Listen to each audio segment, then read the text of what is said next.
position, right? Do you agree with that? Yeah, it is. Okay, let's talk about that. Don't leave. We'll talk about that.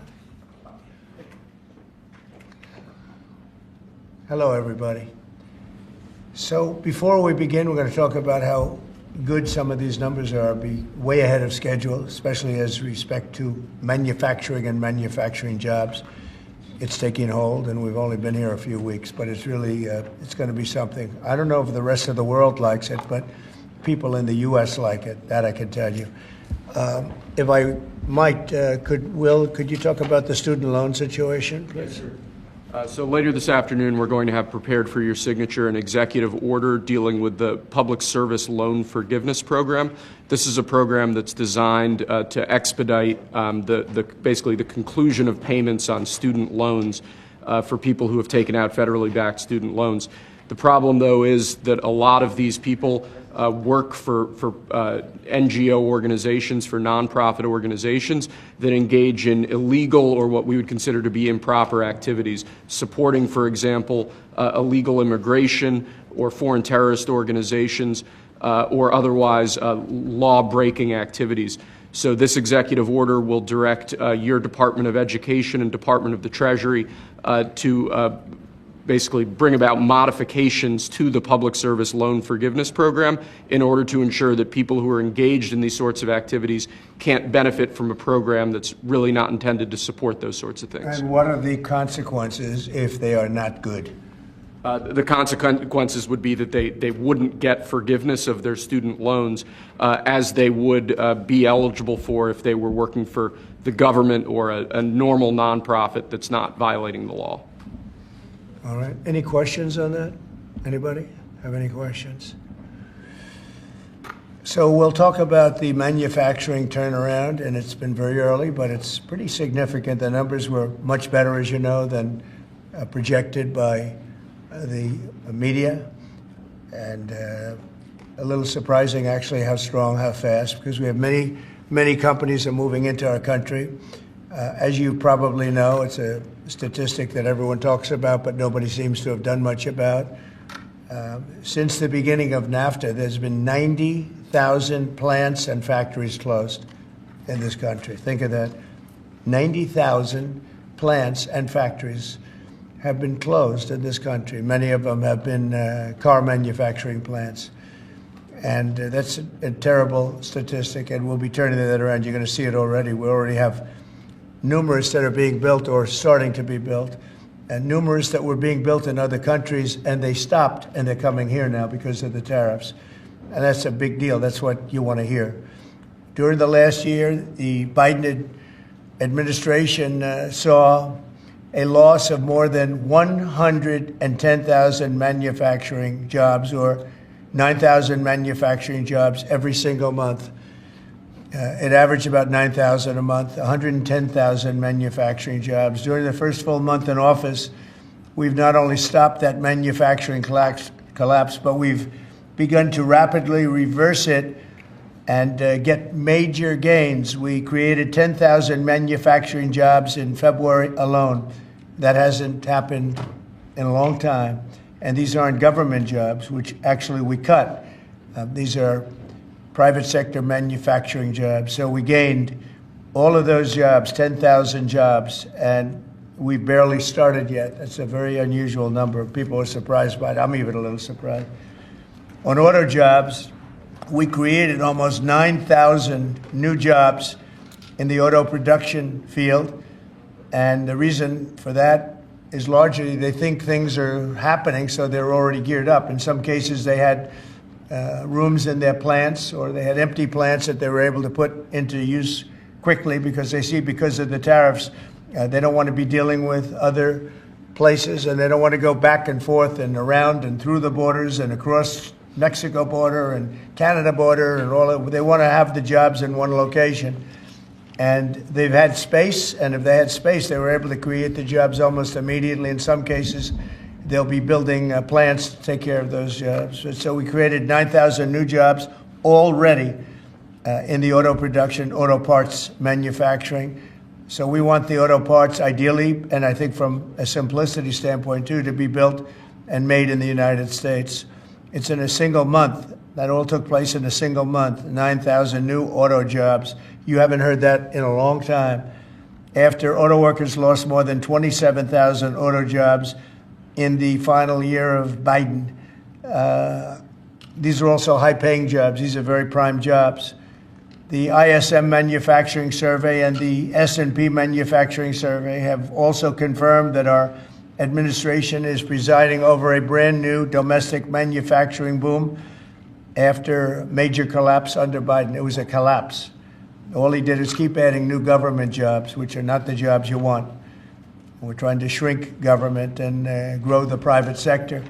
That's what we've been doing. Under the final 2 years of Biden, 1 in every 4 jobs created in America was a government job. That's a tremendous percentage. But under the first full month of President Trump, which we haven't even gotten started yet, an incredible 93% of all job gains were in the private sector. So that statistic just came out. Big gains for native-born Americans. For the first time in 15 months, the job gains for native-born Americans, for American people born in America, exceeded job gains for migrant and foreign-born workers. This is the first time that's happened in more than 15 months. Employment for native-born workers went up by 284,000, while foreign-born workers went down by 87,000. Now, you've heard the same stat where foreign workers were taking up all the jobs or almost all the jobs. In some cases, literally all of the jobs. And now it's 284,000 native-born jobs here, people born in our country, 284,000, while foreign-born workers went down by 87,000. First time that's happened in a long time. So these are incredible numbers, and they're very early. I mean, we're here for 5 weeks, but we have been talking about it since the big win in November 5th. So a lot of these people, they listen to us speak and they say, well, I'm going to gear up, and they're gearing up. And so they've been gearing up. They've had a little time. It's not just 5 weeks. It's 5 weeks plus a few months. And they put it into effect pretty quickly. They have confidence that what I'm saying is going to happen. So with that, I'd like to ask a highly respected gentleman, Kevin Hassett. He's been with us for a long time, and he's been right about a lot. We had the greatest economy in history in the first term, and Kevin was a big part of it. So, Kevin, could you maybe give it a little description, please? Yeah, thank you very much, Mr. Trump. I think that the 3 things that you emphasized during the campaign is that you wanted to create domestic, high-paying manufacturing jobs, that you wanted to end wasteful government spending and reduce the unproductive government workers, and in fact unleash them into the private economy where they could be more productive, and to create jobs for Americans. A lot of people said that if you deported illegals, that employment would go down because no Americans would take those jobs. And if you look, 280,000 American-born folks were hired, manufacturing jobs are going up, and this is just out of the expectation of your future policies, really, sir. It's in April when your Reciprocal Trade Act is expected to happen. The tax cuts haven't passed yet. And so people are clearly expecting the golden age. And if you want to forecast the future numbers, everybody, just keep in mind that President Trump has already gotten us $1.7 trillion in commitments of new factories. And those haven't even happened yet. Those aren't even in the numbers. And so I expect this is going to be a glimpse of a golden age to come, sir. Thank you very much. One other thing, in Canada, we find that they're charging us over 200% for dairy products. You know about that. And when I left, we had that well taken care of. But under Biden, they just kept raising it. Very difficult to deal with the Canadian representatives. 250% for dairy products, tariff. So where do you hear that? You don't hear that. They have a tremendously high tariff. Give you the exact numbers in a little while coming out, on lumber. So they sell us lumber. They have a tremendous tariff. They make it impossible for us to sell lumber or dairy products into Canada, but our numbers are a tiny fraction of that, almost non-existent. And what we're doing is freeing up our forests from the environmental nonsense that they put on them, where you can't cut down a tree. And we have to cut down trees in order to build the firewalls. And those trees are sold, but we're freeing it up on an emergency basis because Canada has been ripping us off for years on tariffs for lumber and for dairy products. 250%. Nobody ever talks about that. 250% tariff, which is taking advantage of our farmers. So that's not going to happen anymore. They'll be met with the exact same tariff unless they drop it. And that's what reciprocal means. And we may do it as early as today, or we'll wait till Monday or Tuesday. But that's what we're going to do. We're going to charge the same thing. It's not fair. Never has been fair. And they've treated our farmers badly. Look, our country's been ripped off by everybody, and that stops now. I had it stopped in my first term, and we're going to really stop it now because this has been very unfair. Our country, from an economic standpoint and financial standpoint and a trade standpoint, has been absolutely ripped off by almost every country in the world. Canada, Mexico, and then you just go right down the line. India charges us massive tariffs, massive. You can't even sell anything into India. It's almost restrictive. It is restrictive. You know, we do very little business inside. They've agreed, by the way, they want to cut their tariffs way down now because somebody's finally exposing them for what they've done. And same thing with China, same thing with a lot of other countries. And the EU has been a terrible abuser of this country. I mean, the EU was formulated in order to take advantage of the United States, and they have taken it, but they're not taking advantage when I'm in charge. So sometimes you'll hear some negative things. It's always from outside countries. America will be very strong. And, you know, if I'm a foreign country, they're going to do fine. But they can't do like they used to do because we're going to bring back our business into this country. We need it from a job standpoint. We need it from even just a psychological standpoint. Think of it, 90,000 factories are gone since the beginning of NAFTA. So we're not going to have that, and we're going to see them build it back. Now, we've already had 5 major automobile companies. First time you've heard this in a long time, since my first term, actually, where we were really rocking and rolling, and then Biden came in and he stopped everything, like such a stupid thing to do, not even a believable thing. But we have many auto plants now coming in. We have big chip plants. We have the biggest chip company in the world, most powerful, probably one of the most powerful companies in the world. Wouldn't you say, Kevin? And he's coming in, and they're building one of the largest chip plants in the world. That'll be done in Arizona, mostly in Arizona. And that'll give us a big percentage. At one plant will give us a big percentage of the chip market, something we have very little of. You know, we used to have Intel, and Intel was run by a man named Andy Grove. And Andy Grove was a tough, smart guy. I used to read about him when I was a young man, and he did an incredible job. He really dominated the chip business.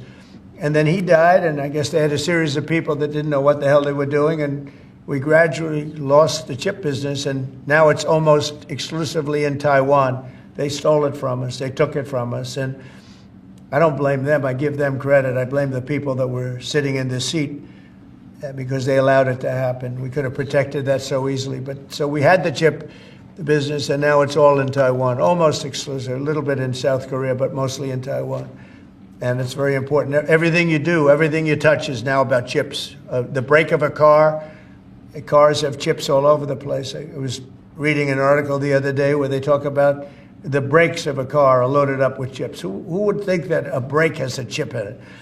But it's all about chips. So that was a big thing. And they'll be investing hundreds of billions of dollars in this country, and we'll be taking back a big, big portion of that industry. We have others coming in too.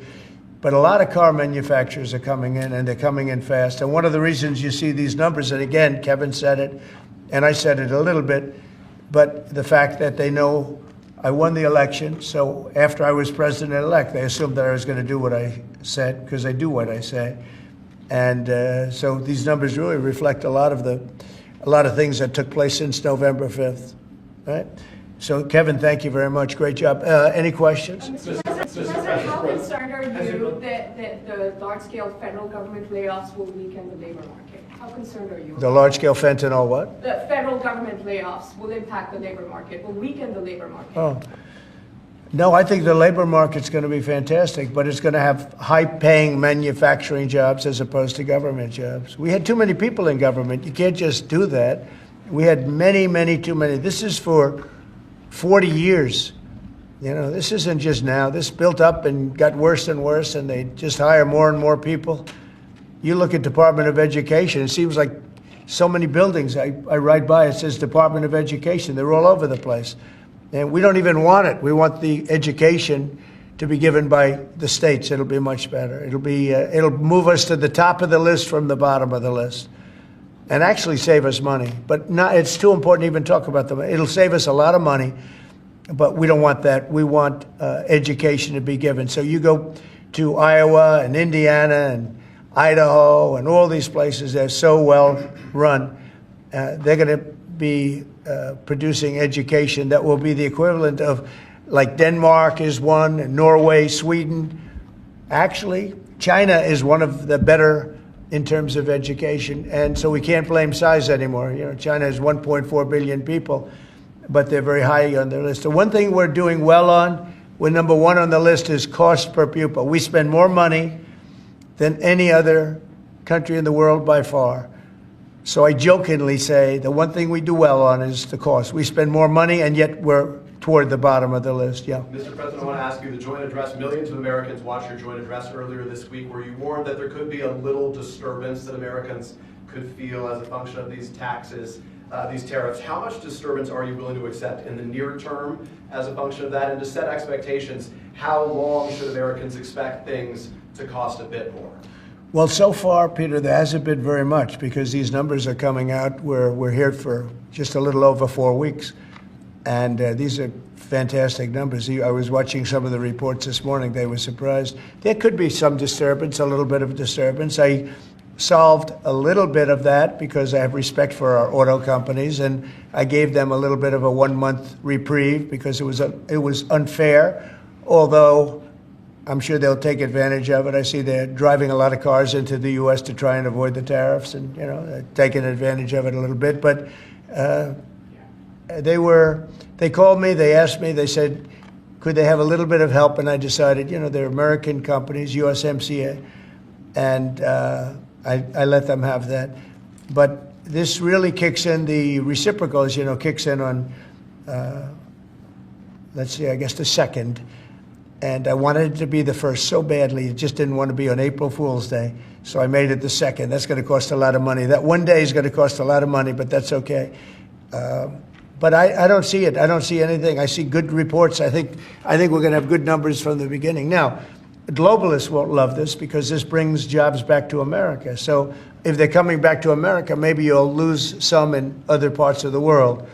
But the other parts of the world have done very well, and they'll continue to do very well. But I think the United States is going to be doing record business. We'll bring a lot of those 90,000 factories that have been lost over the last number of years. It's been, it's hard to believe. 90,000, think of what 90,000 is. 90,000 plants and factories are gone. We're going to bring back many of those plants and factories. One day the tariffs are on, the next day they're off. Right now the markets, as you know well, prefer stability. Are you done going forward with the pauses and the carve-outs? Is that it for those? There'll always be changes and adjustments, and you can't just. I could have, for instance, told the American car companies, "No, I'm not going to give you anything," and then you wouldn't have had to say, "Well, they're getting a little extra." It's just a little bit of a 1-month reprieve. They're very happy about what's happening. They won't have to go across borders, and you see the zigzagging. You have a fender made in Canada, you have something else made in Mexico. We don't want that. We want it made here. But there'll always be some modifications. I mean, if you have a wall in front of you, sometimes you have to go around the wall instead of through it. But I think very little. I think very little. On occasion, if we can do something, we want to help companies. We want to help companies create jobs. So I could have left that, and you wouldn't have had a minor change. Instead, I was asked by the real majors, the big majors, if they could do this. And I said, yeah, I'll do it. I want you to produce a lot of jobs. And numerous of the people, actually all of the people I spoke to have already been, they're very much on the way to already do it. That's why you have auto jobs increase. And the man, I don't know him, Sean Fain, I don't know him, and I did great, as you know, with the auto workers, with the Teamsters, with unions. I did fantastically well, best numbers ever by a Republican. And I have a lot of respect for those people. But Sean Fain, who I don't know, but wasn't a supporter, although the auto workers were big supporters. I watched him last night, and he said Donald Trump is absolutely right on tariffs. He said what he's doing on tariffs is an incredible thing, and it's about time somebody had the guts to do it, because we're going to save auto manufacturing. And I said to people when I was campaigning, you're going to have so many auto jobs, you're not going to believe what's going to happen. We're going to load up Michigan. I won the state of Michigan, as you know. And part of the reason I won it was I got a lot of auto workers that voted for me, Detroit, et cetera. But I think people are going to be very surprised. Yes? Thank you, Mr. President. You mentioned in your remarks chips manufacturing, how a significant percentage is now in Taiwan. You also mentioned it in your address to Congress, and you called on Congress to overturn the CHIPS Act, which had bipartisan support in the last Congress. Why would you like to see this particular law overturned, Mr. President? Because it's hundreds of billions of dollars, and it's just a waste of money.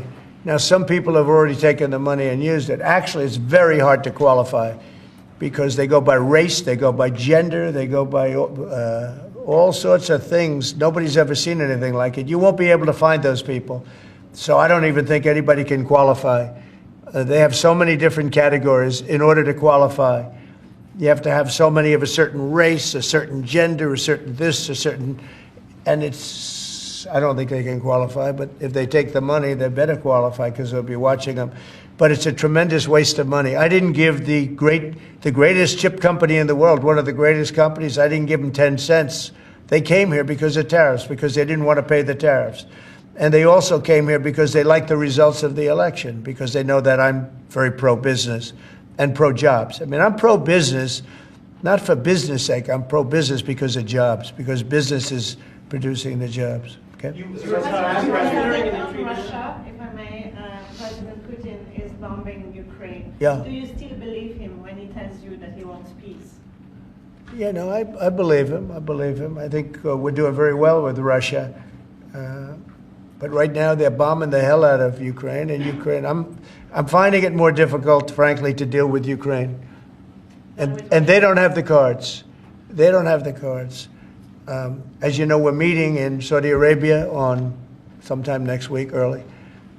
And we're talking, would I find that in terms of getting a final settlement, it may be easier dealing with Russia, which is surprising because they have all the cards. I mean, they're bombing the hell out of them right now. And I put a statement in, a very strong statement. Can't do that. Can't do that. Mr. President. We're trying to help them. And Ukraine has to get on the ball and get a job done. Michael, could you come up here? I see Michael back there. Yeah, good. I'm glad. He's traveling all over the world. I just saw him come in the door. Could you give a little definition of what's going on, please? Sure. Well, the president has been crystal clear, and he's been clear to all sides. The fighting has to stop. Both sides need to get to the table. We had a good engagement. Both leaders have said only President Trump could do so, and only he has been able to do so. We had an initial engagement with the Russians. The Ukrainians had a great opportunity to bind our economies together through that mineral deal. Unfortunately, that didn't go so well, but we think we're going to get things back on track. Secretary Rubio, myself, and the Ukrainian delegation will be meeting in Saudi Arabia next week to get these talks back on track, get the ceasefire in place, and drive peace home under President Trump's leadership. President, you put out I think both parties want to settle. I think if I wasn't president, this war would have had no chance of settlement, zero chance.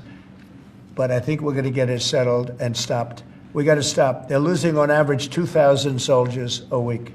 That's a lot of soldiers. Do you agree, Peter? It's a lot of soldiers on both sides, I agree. Do you, Mr. President, think that Vladimir Putin is taking advantage of the U.S. pause right now on intelligence and military aid to Ukraine? No, I actually think he's doing what anybody else would do. I think he wants to get it stopped and settled, and I think he's hitting them harder than he's been hitting them. And I think probably anybody in that position would be doing that right now. He wants to get it ended, and I think Ukraine wants to get it ended, but I don't see, it's crazy. They're taking tremendous punishment. I don't quite get it, but I suspect, Michael, he probably wants to get it ended. He does, Mr. President. The Russians are taking incredible losses on the front. As the President has They both said, are. this is a meat grinder of people, of material, of national treasure, and no one else has any solutions except to let this war continue forever. But I'll add, the President has had multiple conversations and a visit from President Macron of France, Prime Minister Starmer of the United Kingdom. We have the NATO Secretary General coming next week. We have this meeting with the Ukrainians. We've had it with the Russians. All of this in the President's first month in his leadership. We will engage in the shuttle diplomacy, and we will continue to use his leadership and what leverage we have to get both sides of the peace table. It's not going to be easy, but President Trump. This war should have never happened. It would have never happened if I were president, but it did happen. So a lot of other things shouldn't have happened too. We shouldn't have 21 million people pouring into our country through open borders, many of whom are criminals, very bad criminals, including murderers, thousands of murderers. Many killed, far more than one person, and they're roaming our streets. But Tom Holman and Kristi Noem are doing an incredible job, and we're getting them out of here. And we'll get them out. We'll get them all out. But all these things shouldn't have happened. We shouldn't have inflation. We shouldn't have had this horrible inflation where the prices have gone up. Look at eggs. So we're doing a good job. We're doing a good job. President, in regards to the pause on military assistance to Ukraine, you put out on your social media post today that Russia is pounding Ukraine. That's right. Why not provide Ukraine with air defenses? And what happens, Mr. President, when Ukraine runs out of... Well, because missile yeah, batteries? good question. Because I have to know that they want to settle. I don't know that they want to settle. If they don't want to settle, we're out of there because we want them to settle. And I'm doing it to stop death, more important than anything else. Secondarily, way down the line is the money. So we're in for $350 billion, and Europe is in for $100 billion. They should be in for the same or more than us. And, you know, I watched over the last week or so what's going on in Europe. This thing could end up in World War III if we don't get it settled. This could really end up in a World War III. We got to get it settled. So on Iran, how confident are you that the Iranians will negotiate with you? And is Israel on board with this outrage? Yeah, I saw the hostages the other day. They came in, people that were not young, some young and some older, much older. And they gave, it was hard for them to do it, actually. They gave statements as to what happened. I was asking, what happened? How was it? I said, did you see anybody in there that was kind, like out of the hundreds of people that you were seeing, Hamas? Did some of them wink at you and say, don't worry, you're going to be okay, or give you a piece of bread, or no? I said, were there any people that were, like, kind? I was shocked. The answer was nobody. There was nobody. Just the opposite. They'd be slapped and punched. One man broke his ribs. He couldn't breathe for a month. It was brutal. I was so surprised. Could you think there'd be a couple of people that would be kind, that would say, you're going to be okay? But they had none of that. It's pretty amazing. Brian? Thank you, Mr. President. He's a kind person. Well, according to... Although not to Zelensky, he wasn't. Well, you know what, that's another But to Trump, he's conversation. been good. Yeah. Go ahead, Brian. Nice tie, by the way. Look, we coordinated. Like yours too. Two questions. One on peace. Why don't you think any other European countries are offering a peace deal? It seems like no one's come to the table for peace except for you. Yeah. It's a very good question. Sometimes questions aren't answerable. They're in a very unusual position. They don't know how to end the war. I think I do know how to end the war. Despite the Russia hoax, I've always had a good relationship with Putin. And, you know, he wants to end the war. He wants to end it. And I think he's going to be more generous than he has to be. And that's pretty good. That means a lot of good things. Because, frankly, you could have made a great deal if this war never started, you could have made a great deal. I don't know that anything would have had to be given up. This was not a war that was going to start, Brian. And it didn't start. For 4 years, somebody said, well, how do we know that? Well, for 4 years, it didn't start. I used to speak to Vladimir about it. I used to speak to him about it at length. It was the apple of his eye, but there was no way he was going in. And he knew, there were going to be consequences. But it did start. I mean, think of what happened. Inflation, you have the war with Ukraine and Russia, that wouldn't have happened. October 7th would have never happened. Israel, they had no money. Iran had no money. Iran was stone cold broke, and now they have a lot of money.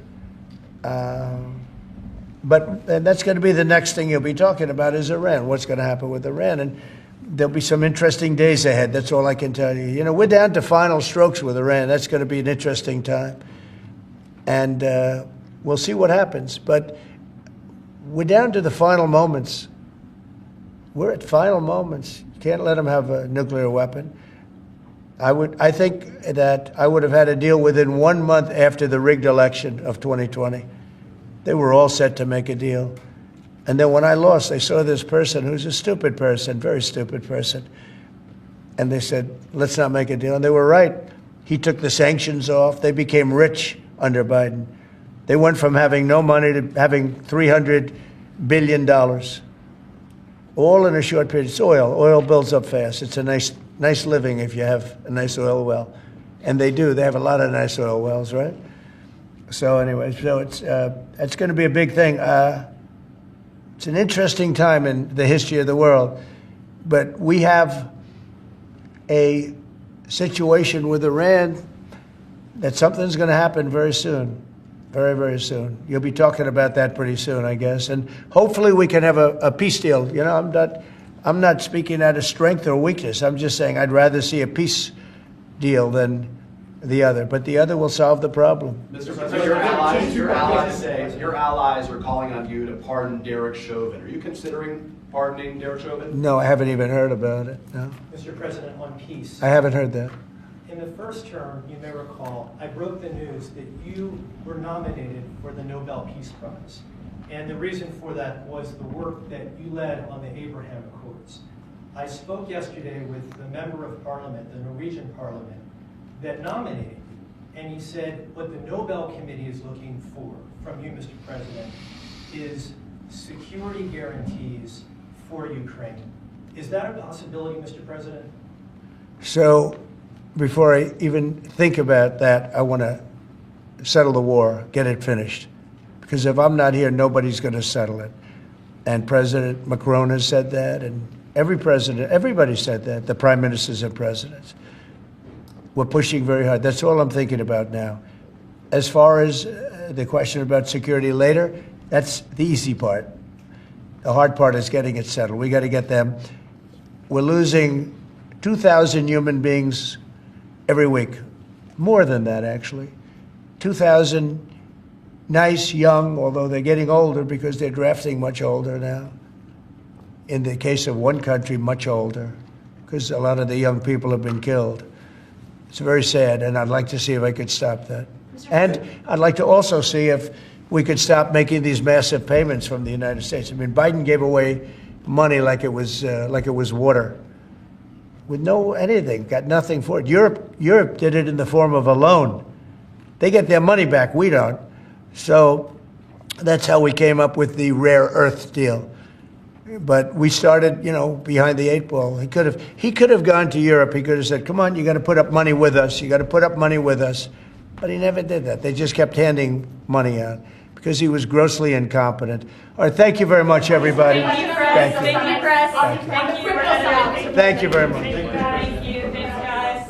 Thank you, Peter. Thank you, Mr. President. Nice to see you. Thank you. Very good. Look good, Peter. Thanks, guys. Thank you. Thank you very much.